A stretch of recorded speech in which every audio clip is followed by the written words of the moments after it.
আসসালামু আলাইকুম। অলি স্যারের অনলাইন কোচিং এ সবাইকে স্বাগত। আজ আমরা ফার্স্ট ইয়ারের প্রিন্সিপালস অফ অ্যাকাউন্টিং এর একটা ক্লাস করব। আজকের ক্লাসের টাইটেলটা হলো কিভাবে অঙ্ক করলে পরীক্ষায় যে কোনো অঙ্ক আনসার করা যায়। আজকে এমন একটা কৌশল শিখিয়ে দিব, যে কৌশল করে বা যেই ইনস্ট্রাকশনটা আমি দিব, ইনস্ট্রাকশনটা ফলো করলে প্রশ্ন যতই কঠিন হোক না কেন আপনি পরীক্ষায় সেই অঙ্কটা দিয়ে আসতে পারবেন। ক্লাস শুরু করার আগে, যেহেতু খুব গুরুত্বপূর্ণ ক্লাস, সবাই শেয়ার মেনশন করেন। আজকের ক্লাসের শেয়ার মেনশনে আছে আকর্ষণীয় ডিসকাউন্ট। সো শেয়ার মেনশন করে আপনার বন্ধুদের জানাই দেন, অথবা আপনার ভর্তি হতে না চাইলেও সমস্যা নাই।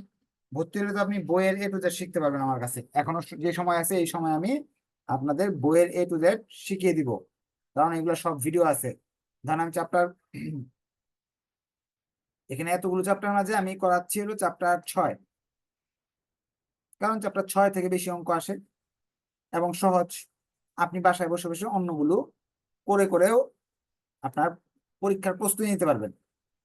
আর যারা ম্যানেজমেন্টে ফার্স্ট ইয়ারে আছেন, তাদের কিন্তু শনি সোম বুধ 7:30টাও ক্লাস হচ্ছে, রবি মঙ্গল বৃহস্পতিও 7:30টায় ক্লাস হচ্ছে।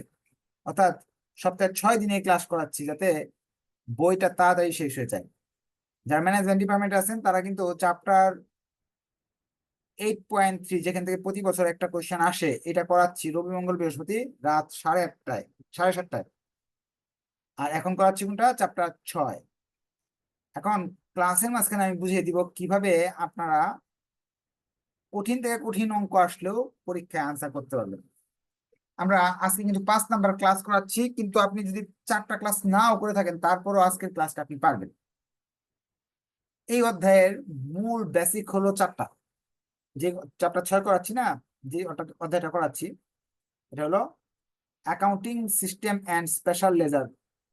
4টা ডিপার্টমেন্টেই এই অধ্যায় থেকে কোয়েশ্চেন হয়। এখানে 4টা নিয়ম আছে। একটা হলো ক্রয় বই, purchase journal, sale journal, cash receive, cash payment. এই 4টা রুল যদি পড়েন, কমপক্ষে 10 নাম্বার থেকে 14 নাম্বার কমন পাওয়ার সুযোগ আছে। আগের 4 ক্লাসে এইটা আর এটা শেষ করে ফেলছে, আজকে এখান থেকে একটা করাবো। ক্যাশ রিসিভ জার্নালটা আজকে শিখাবো।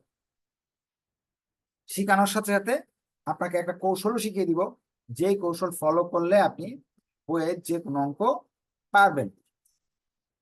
চলেন ক্লাস শুরু করে দিয়ে আপনারা একটু শেয়ার মেনশন করবেন। যারা জুমে আছেন তারা একটু মেসেঞ্জার গ্রুপে লিখে দিবেন ক্লাস শুরু হয়ে গেছে।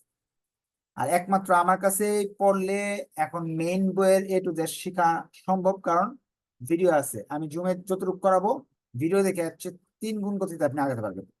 প্রবলেম 5। প্রবলেম 5 বলতেছে, সেলিন ডিওন একজন ব্যক্তির নাম। Company use a 6 column cash receive journal with the following columns. বলতেছে সেলিন ডিওন নামে এক ব্যক্তি আছে, সে তার নগদ টাকাগুলো যে পায় সেগুলো একটা হিসাবভুক্ত করে, এবং হিসাবভুক্ত করে কি কি হিসাবভুক্ত করে সেটা লেখা আছে। অর্থাৎ ছক যে করবেন, ছকের মধ্যে কি কি ঘর দিতে হবে তারা সুন্দর করে লিখে দিছে। কোনটা ডেবিট কোনটা ক্রেডিট লিখতে হবে এগুলো লিখে দিছে।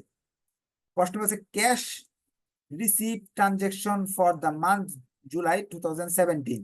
ক্যাশ রিসিভের জুলাই মাসের বিভিন্ন লেনদেন এখানে দিয়ে দিছে। এই যে এতগুলা লেনদেন দিয়ে দিছে। বলছে শেষে prepare a cash receive journal. তুমি একটা ক্যাশ রিসিভ জার্নাল করে দেখাবা। হ্যাঁ, আর আমি একটু ব্যস্ত আছি, একটা ট্রেনিং চলতেছে আমার। হ্যাঁ, এই জন্য আপনাদের এই যে শীটটা, লেটেস্ট শীটটা আর কি, আপডেট শীটটা দিতে পারতেছি না। 2-1 দিন, শুক্রবারের আগে ইনশাল্লাহ পেয়ে যাবেন। আপডেট শীট হয়ে গেছে মোটামুটি। হ্যাঁ, আপডেট শীট হয়ে গেছে, যে শীট করলে বইয়ের সব হয়ে যায়। আমাকে বলতেছে তুমি ক্যাশ রিসিভ জার্নাল তৈরি করবা। এখন ক্যাশ রিসিভ জার্নাল যদি আমি তৈরি করি, তাহলে ক্যাশ রিসিভ জার্নালের ছক করতে হবে আমাকে। ছকটা এরকম।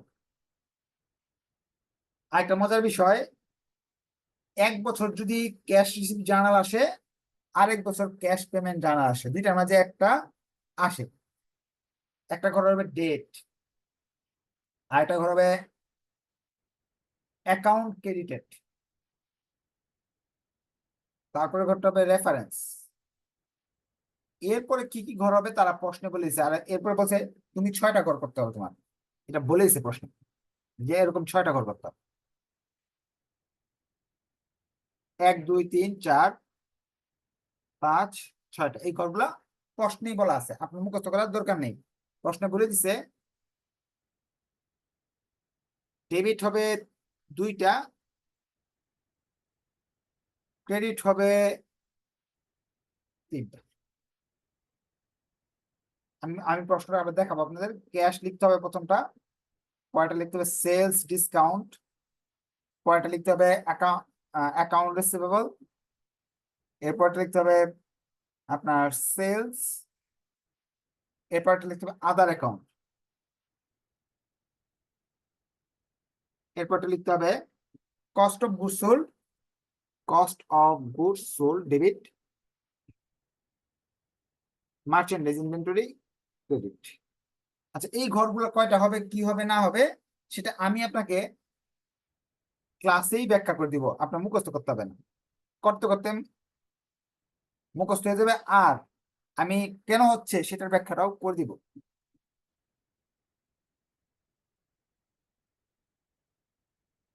এখানে সাল লিখবো, কত সালের অঙ্ক, জুলাই মাসের অঙ্ক। এই ঘরগুলো কিভাবে করলাম প্রশ্নে বলেছে, না বললেও আমি পারবো। এই যে ঘরগুলো বলে দিছে আপনাকে, প্রথমে ক্যাশ নামে একটা ঘর করতে হবে, সেলস ডিসকাউন্ট নামে করতে হবে, সেলস রিসিভ নামে অ্যাকাউন্ট রিসিভেবল নামে একটা করতে হবে, সেলস বাবদ করতে হবে, আদার অ্যাকাউন্ট করতে হবে, এইগুলা করতে হবে।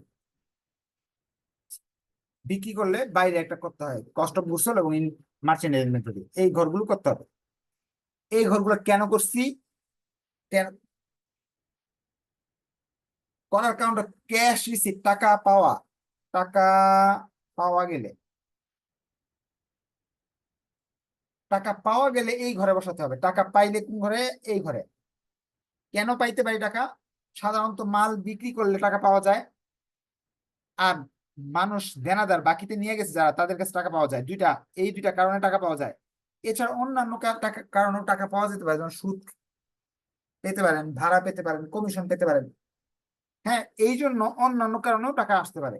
এই যে 3টা কারণে টাকা আসতে পারে, এই 3 ঘরে বসাবো টাকাটা, আর এই ঘরে বসাবো টাকাটা। দেখাই একটা অঙ্ক দেখাইলে আপনি বুঝতে পারবেন, একটা ক্লাস 5 6 এর বাচ্চাও পারবে এই অঙ্কগুলো। এখানে বলছে ক্যাশ সেল, নগদে বিক্রি, টোটাল 5,800। নগদে বিক্রি, সেলের কারণে টাকা আসছে 5,800। 5,800 এখানে লিখবো, টাকা আসছে যেহেতু এখানে লিখতে হবে। কি কারণে আসছে, সেলস এর জন্য আসছে। এখানে না লিখলেও চলবে, লিখলেও চলবে, না লিখলেও চলবে। 5,800 আমি যদি প্রশ্ন করি আপনি 5,800 কেন পাইলেন, বলবেন সেলস এর জন্য স্যার। আর এখানে একটা ব্র্যাকেটের ভিতরে একটা কস্ট লেখা আছে, কস্ট 3,480 টাকা। এই যে 3,480 টাকা এটা খরচ। এই যে মালটা কিনলেন, এই যে বিক্রি করলেন, এটা কিনে নিয়ে আসতে হয়েছে 3,800 480 টাকা। এটা এই ঘরে বসাবো। এখন কি শিখতে পারলেন, আপনি নোট করেন, আমি আপনাকে বেসিক শিখাচ্ছি, পরে আপনাকে আহ, সব নিয়ম বলে দিব। সেলস দেওয়া থাকলে চোখ বন্ধ করে এই ঘরে লিখবো, এই ঘরে লিখবো, আর এই ঘরে লিখবো। এরপরে যাচ্ছি, এ চেক ফ্রম 6,370 টাকা রিসিভ ফ্রম, একটা চেক পাইলাম 6,300 টাকা, রিসিভ ফ্রম সেলটেস, সেলটেস এর কাছ থেকে 6,370 টাকার একটা চেক পাইলাম, জেলটেস company, in payment of the invoice date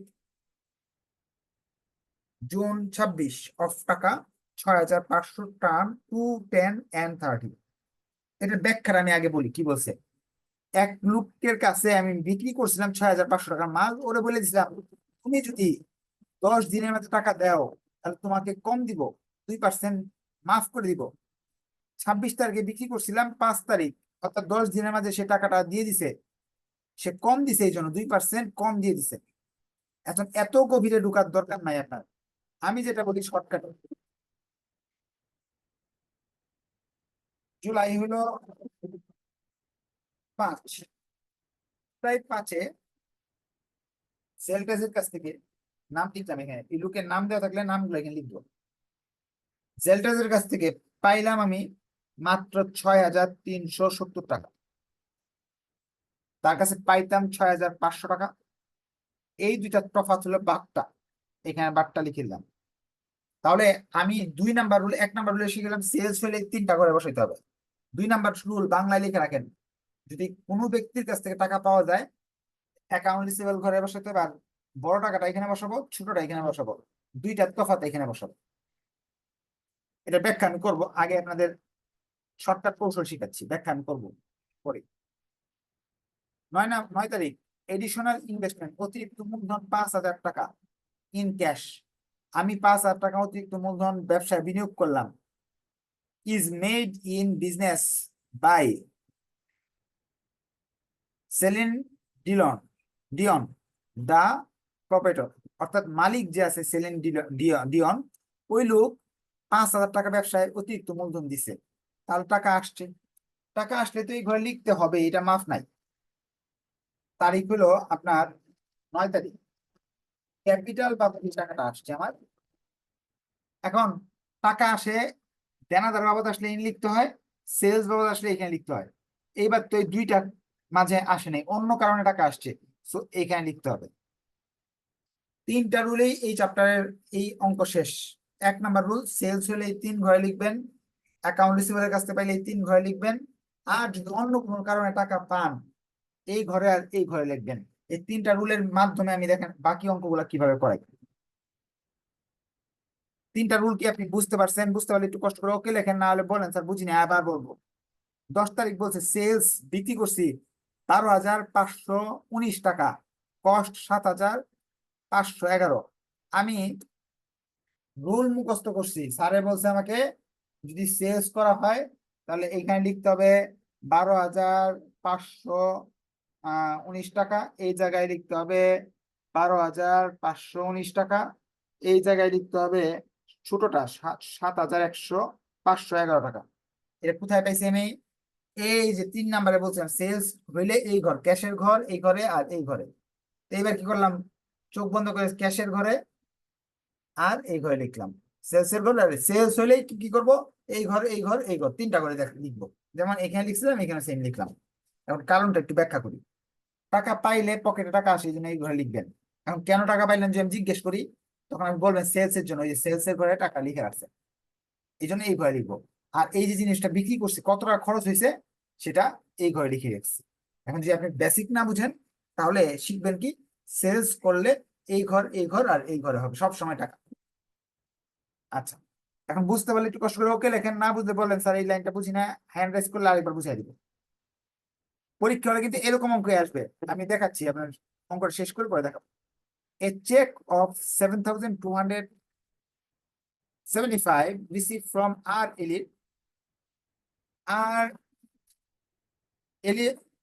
এলিয়টের কাছে, এলিয়টের কাছে থেকে আমি 7,275 টাকা পাইছি।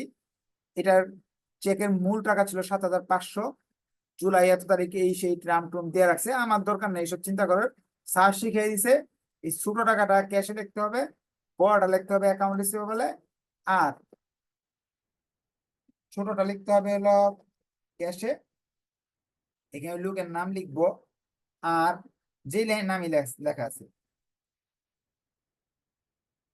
লেখা, ছোট টাকাটা এখানে লিখবো 12,000, কত 5,000, 7,275। আর এই টাকাটা লিখবো হলো 7,500 টাকা। এই দুইটার তফাৎ হলো এই জায়গায় লিখবো 2,225। এখন বলবেন স্যার এটা কেমনে হলো? এই 5 তারিখেরটা হুবহু এই জায়গায় দেখেন, অ্যাকাউন্ট রিসিভেবলের কাছ থেকে পাইলে এই 3 ঘরে হয় টাকাটা, এখানে বড়টা হয়, এখানে ছোটটা, দুইটা থেকে বাদ দিলে এখানে হয়। এই যে 3টা রুল শিখাইছি না, এই 3টা রুল দিয়ে যত আইটেম আসবে সব পারবেন। দেখেন বিশ্বাস হচ্ছে না, পরে যাই আমরা। 15 তারিখ বলছে কাস্টমারের কাছ থেকে অ্যাডভান্স টাকা পাইছি 700 টাকা, cash receive from future sales. ভবিষ্যতের আমি মাল দিব এই কথা বলে 700 টাকা অগ্রিম নিছি, কোনো সমস্যা নেই। অ্যাডভান্স সেলস বা আনআর্নড রেভিনিউ লিখতে পারেন। অ্যাডভান্স সেলস দিকে 700 এখানে লিখবো, যেহেতু এরা দুজনের ঘরে হচ্ছে না, এই ঘরে হবে, আদার্স এর ঘরে হবে। শুধু সেলস এবং অ্যাকাউন্ট রিসিভেবল ছাড়া অন্য কোনো কারণে টাকা আসলে এই ঘরে আর এই ঘরে হবে, সোজা কথা। 15 পরে 20-এ চলে গেলাম, রুল নাম্বার 9 আর 15 সেম, 9 15 সেম, এটা আর এটা সেম, এটা এটা সেম। পড়ে যাচ্ছি। 20 ক্যাশ সেলস, ক্যাশ সেলস বললে আর আমরা কথাই পড়বো না। এখানে টাকা দুটো দেখবো, তারিখটা দেখবো আর টাকা দুটো দেখবো। তারিখটা হলো 22 তারিখ, ক্যাশ সেল বলছে, আর দেখার দরকার নেই। ও 20 তারিখ, 20 তারিখ, 20 তারিখ বলছে, আর দেখার দরকার নেই। টাকা হলো এখানে হলো 15,000, যেটা বলছে 15,472, সেলস হলো 15,472, আর কষ্টের জায়গায় যেটা লিখছে 9,283। অর্থাৎ সেলস দেওয়া থাকলে শিখতে পারছিলাম আমরা, এখানে এখানে এখানে হয়, এই যে এখানে এখানে এখানে হয়, এইটাই করলাম। 22 তারিখ যাচ্ছি। 22 তারিখ তারা বলছে চেক, আবার চেকের কথা বলতেছে, আমি প্রশ্নই করলাম না। 5,880, এখানে দেওয়া আছে 6,000। হ্যাঁ, আমরা বুঝে গেছি এই লোকের কাছ থেকে এদের মতো হবে, চেক পাওয়া গেলে এদের মতো হয়। অর্থাৎ 12 তারিখ 5 তারিখে যেভাবে হয়েছিল, যে লোকের নাম দেওয়া আছে, দেওয়া আছে হলো আপনার ব্যাগ কোম্পানি, কত টাকা দেওয়া আছে? 5,880 টাকা। এখানে হবে 5,000, ছোটটা, বড়টা হবে এই জায়গায় 6,000। এটা থেকে এটা বাদ দিলাম, বাদ দিলে 120 টাকা আসে। আমি বেসিক শেখাবো, আমি বেসিক শেখাবো না এরকম না, আগে শর্টকাটে করাচ্ছি, দেখেন এরপরে অঙ্ক শেষ হোক, পরে বেসিক বুঝাইতেছি। এরপর তারা বলতেছে 29 তারিখ ক্যাশ সেলস, ক্যাশ সেলস এই টাকা এই টাকা। ক্যাশ সেল বলে তো আমরা আর ফিরে তাকাই না, সরাসরি এই ঘরে, এই ঘরে আর এই ঘরে লিখি। ক্যাশ সেলস এর টাকা হলো 17,660, 17,660, আর যেটা ছোট টাকা 10,596। আরেকটা আইটেম আছে, তাহলে শেষ।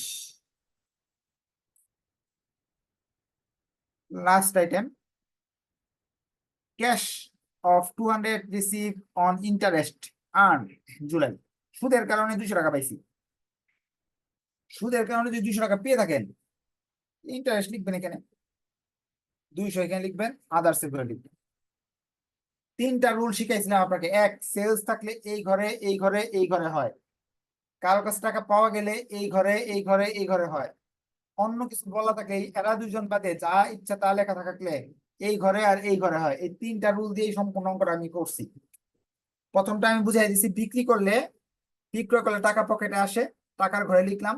আর কেন আসলো, বিক্রয়ের ঘরে লিখলাম। আর খরচ কত পড়লো সেটা এখানে লিখলাম, যে এত টাকা খরচ পড়ছে, এত টাকা বিক্রি করছি। মালিক যদি আইসে আমাকে হিসাব রক্ষক হিসাবে আমাকে জিজ্ঞেস করে এই টাকাটা কিভাবে পাইলা, বিক্রি করে পাইলাম, বলবো কত টাকা কিনা, কত পড়ছিল মালগুলার, এত টাকা কিনা পড়ছিল, এইভাবে ব্যাখ্যা দিলাম।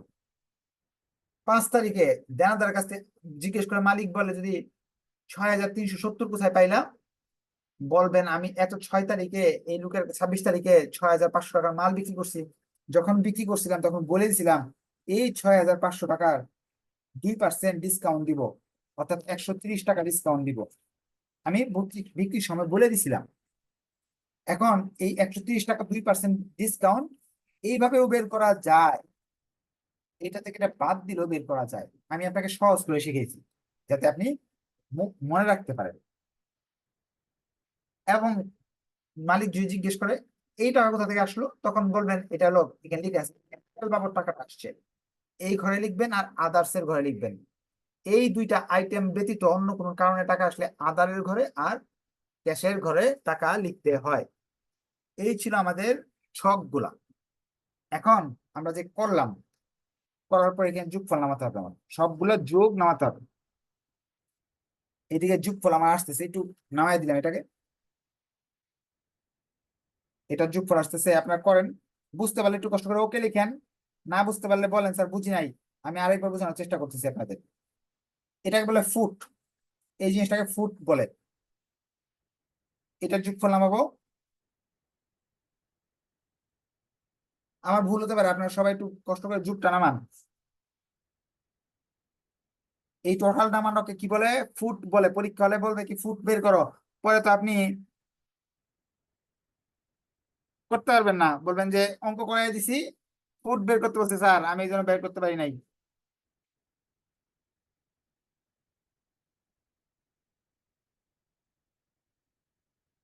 প্রশ্নে আবার বলবো ক্রস ফুট বের করো, ক্রস ফুট, ক্রস ফুট। বলবেন যে প্রশ্নে বলছে স্যার ক্রস ফুট বের করতে, আমি বের করতে পারি নাই। ডেবিট পাশের যোগফলটাকে ক্রস ফুট বলা হয়, এই দুইটা যোগ করলে যে আসে এটাকে ক্রস ফুট বলা হবে। 77,351। এই যে তিনটা যদি যোগ করি, ক্রেডিট পাশের এই তিনটা যে আছে, এই তিনটা যোগ করলেও 77,351 হল। তার মানে ডেবিট ক্রেডিট মিলছে, অঙ্ক হয়েছে, 10 নম্বর পাবেন আপনি ইনশাল্লাহ। আজকে শুধু ক্যাশ রিসিপ্ট জার্নালের A to Z শিখাইলাম। শেখানোর ফলে আপনার কি লাভ হলো? আর আপনার লাভটা হলো, আপনাকে একটা টাইটেল বলে দিছিলাম যে পরীক্ষায় যে কোনো অঙ্ক আসলে আপনি পারবেন। কিভাবে? এটা আমি আপনাকে একটু ব্যাখ্যা করি কিভাবে পারবেন।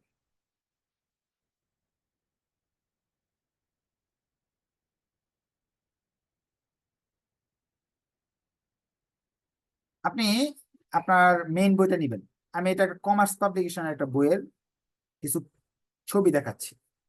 আজকের অঙ্কটা করার পর যখন আপনার A to Z শিখে গেলেন, আপনি আপনার কমার্স পাবলিকেশনের বইটা নিবেন, বা যে কোনো একটা বই নিলেন, মিলেনিয়াম বা কমার্স বা ব্যতিক্রম। নেওয়ার পর এই অঙ্কটা আপনি পারবেন ইনশাল্লাহ, যেটা মাত্র করাই দিলাম। এই অঙ্কটা, এটার আলোকে প্রবলেম 1 এর অঙ্কটা আপনি পারবেন। তা আপনার জন্য এটা বাড়ির কাজ রইল, প্রবলেম 1 এর অঙ্কটা আপনার জন্য বাড়ির কাজ রইল। এরপর আপনি প্রবলেম 7-এ যাবেন।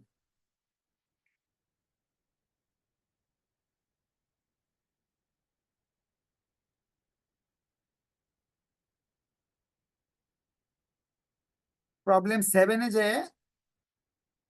যে, প্রবলেম 7, এই অঙ্কটা আপনি পারবেন, মাত্র যেটা করাই দিলাম এটার আলোকে এই অঙ্কটা পারবেন।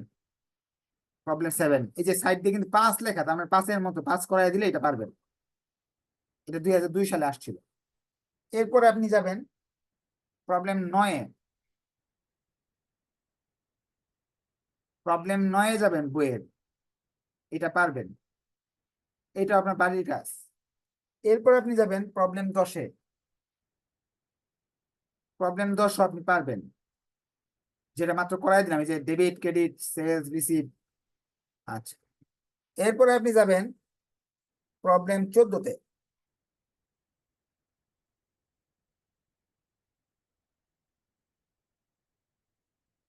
প্রবলেম 14-তে যাওয়ার পরে আমি যেটা করাই দিলাম এটার আলোকে এই অঙ্কটা আপনি পারবেন। আচ্ছা, এরপরে যাবেন আপনি প্রবলেম 14-র পরে যাবেন হলো প্রবলেম 19।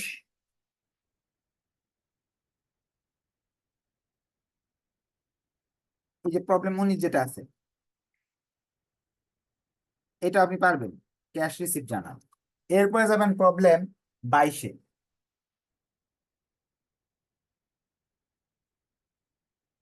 এই যেটা, অর্থাৎ আজকে যে অঙ্কটা করাই দিলাম, এই অঙ্কের আলোকে আপনি বাড়ির কাজ থাকলো আপনার জন্য 3, 3, 6 এবং 7টা, বইয়ের 7টা অঙ্ক আপনি পেরে যাবেন। বইয়ে যদি আপনার অঙ্ক থাকে 32টা, ধরে নেন 7টা, আজকের এক ক্লাসে 7টা শেষ, তো থাকলো কয়টা? 32-এর 7 চলে গেলে 25টা। আর যে 9টা অঙ্ক করা বইগুলো আলোকে গেলে এগুলো শেষ করতে পারবো না? অবশ্যই পারবো, কারণ শীটের 9টা অঙ্ক করলে এই সবগুলা কাভার করে। আপনার কোনটা যে কোনটার বাড়ির কাজে সাইডে আমি লিখে রাখছি, এই যে দেখাই। এই যে 6 নাম্বার অঙ্ক করলে 21 পারবেন। যদি আপনি